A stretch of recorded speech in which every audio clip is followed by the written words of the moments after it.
అదే RTV app వార్తల్ని క్షణాల్లో చదివే అవకాశం ఉంటుంది. ఒక న్యూస్ పేపర్, ఒక టెలివిజన్ ఛానల్ మీ చేతుల్లో ఎప్పుడూ ఉంటాయి.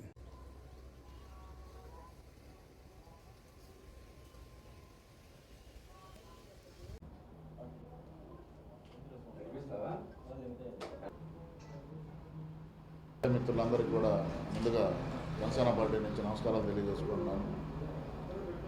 నిన్న ఈ రాష్ట్ర ముఖ్యమంత్రి నారా చంద్రబాబు నాయుడు గారిని జనసేన పార్టీ తరఫు నుంచి కలవటం జరిగింది. దానిలో భాగంగా గతంలో ఇక్కడ ఉన్నటువంటి మాజీ శాసనసభ్యుడు బాలినేని శ్రీనివాసరెడ్డి గారి మీద ఉన్నటువంటి అవినీతి ఆరోపణల మీద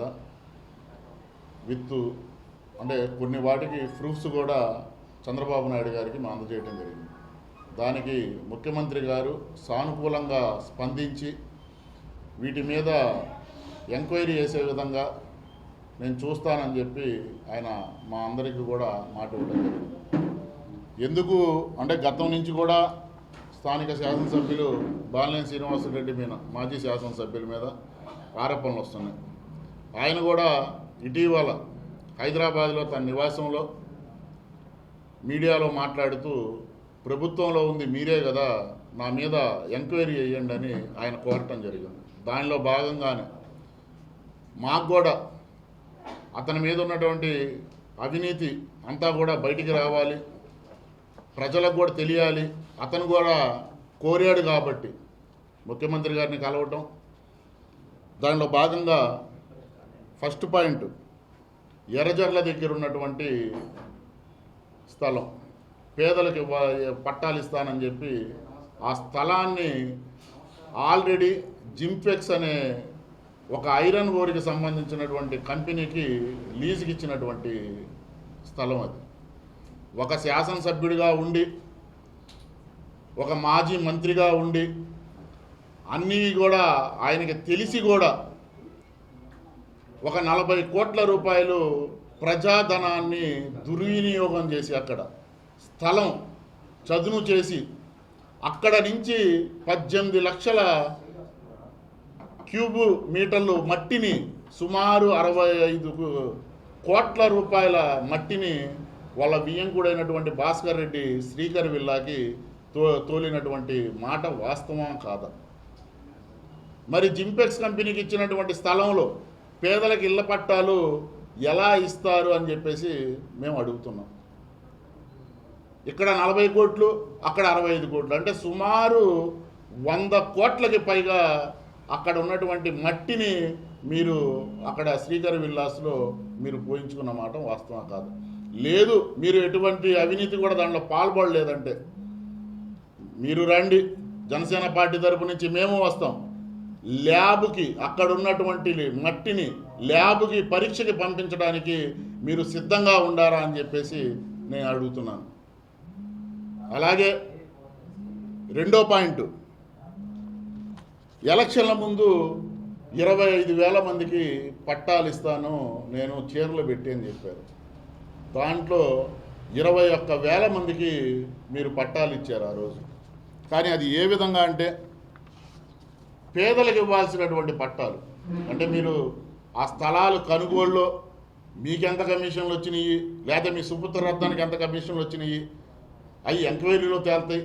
కానీ మాకున్నటువంటి ప్రూఫ్స్ దాదాపు 12,000 మంది దగ్గర దుర్వినియోగం జరిగింది. అంటే ఆ పట్టాలు ఎవరికి ఇస్తారంటే ఇల్లు లేనిటువంటి నిరుపేదలకి వాళ్ళు నివాసం ఉండటానికి ఆ పట్టాలు ఇస్తారు. అలా కాకుండా 12,000 మంది ధనికులకి అక్కడ పట్టాలు ఇచ్చారు. ఇదిగోండి, గవర్నమెంటు వారు పట్టా శాంక్షన్ చేసినటువంటి నెంబర్ కూడా ఇక్కడ ఉంది. ఇటు పక్కన వాళ్ళు ఇంతకుముందు ఒంగోలు నియోజకవర్గంలో వాళ్ళ ఆస్తులు పన్నులు కడుతున్నటువంటి నెంబర్లు కూడా ఇటు ఉన్నాయి. ఈ 500 మాత్రమే మేము సీఎం గారికి ఇచ్చాం. ఎంక్వైరీ చేసిన తర్వాత 12,000 ఎవరైతే 12,000 మందికి అవినీతి జరిగిందో అక్కడ ఈ 12,000 ధనికుల లిస్టు కూడా సీఎం గారికి ఇస్తామని చెప్పాం. ఎందుకంటే విత్ ప్రూఫ్స్ ఉన్నాయి. మరి పేదలకు ఇవ్వాల్సినటువంటి దాంట్లో ధనికులకి ఏ విధంగా ఇచ్చారు, వాళ్ళ దగ్గర మీరు డబ్బు రూపంలో ఏమైనా వసూలు చేశారా, మరి ఎందుకు మీరు ఇవ్వాల్సి వచ్చిందనేది ఇది ప్రజల సొమ్ము.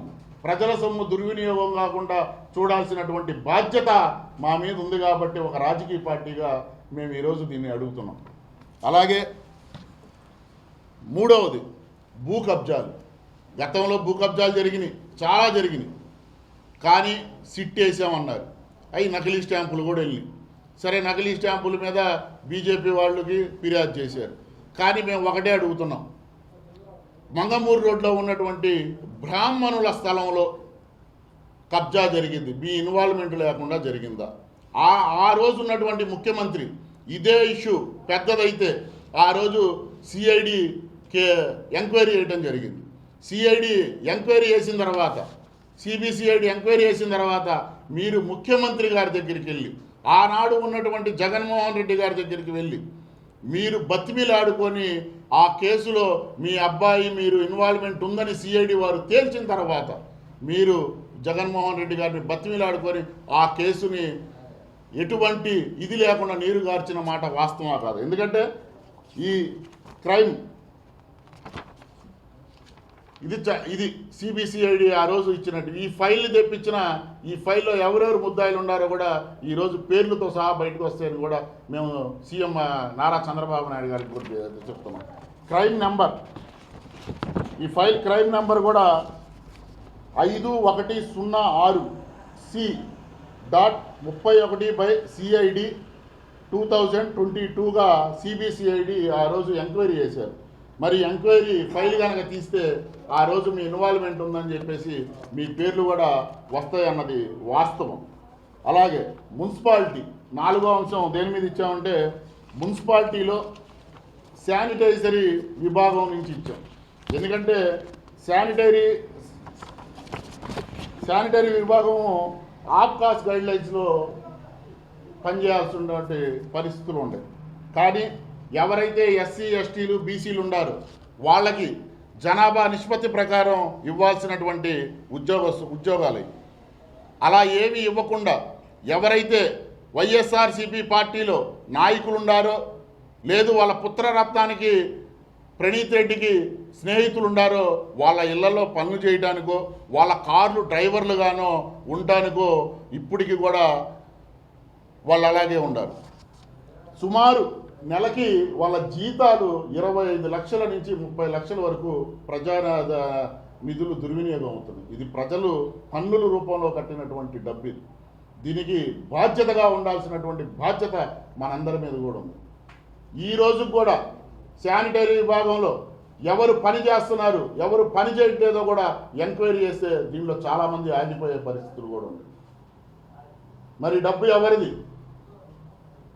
వైఎస్ఆర్సీపీ పార్టీ నాయకుల కారు డ్రైవర్లుగానో, లేదా వాళ్ళ ఇంట్లో పనులు చేయడానికో కాదు కదా మున్సిపాలిటీ నుంచి డబ్బులు వస్తుంది. మున్సిపాలిటీ క్లీన్ పరిశుభ్రతగా నగరాన్ని ఉంచడానికి, నగరంలో డివిజన్లో పని చేయడానికి వాళ్ళని ఉద్యోగాలు తీసుకుంటే ఈ విధంగా దుర్వినియోగం చేసిన మాట వాస్తవమా కాదా అని మేము అడుగుతున్నాం. దీని మీద ముఖ్యమంత్రి గారు ఎంక్వైరీ చేస్తానని చెప్పి సానుకూలంగా స్పందించారు.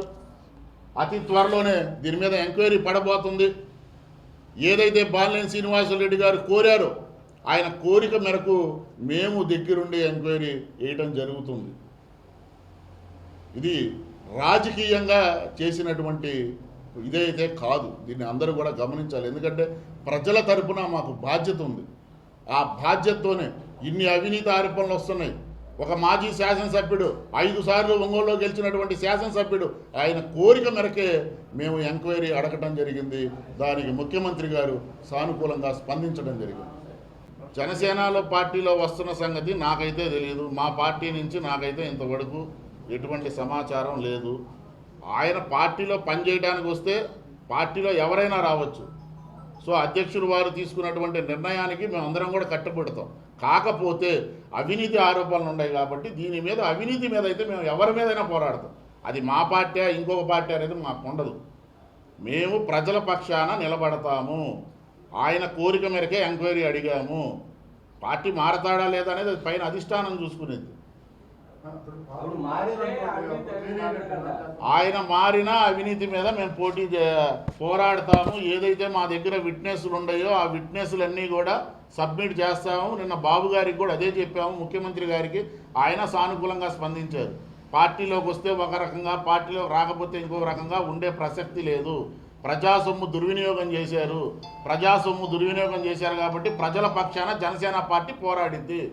జనసేన పార్టీ ప్రజలకు మాత్రమే అండగా ఉండిద్ది, ప్రజల పక్షానే నిలబడిద్ది. దాంట్లో ఎటువంటి సందేహం లేదు.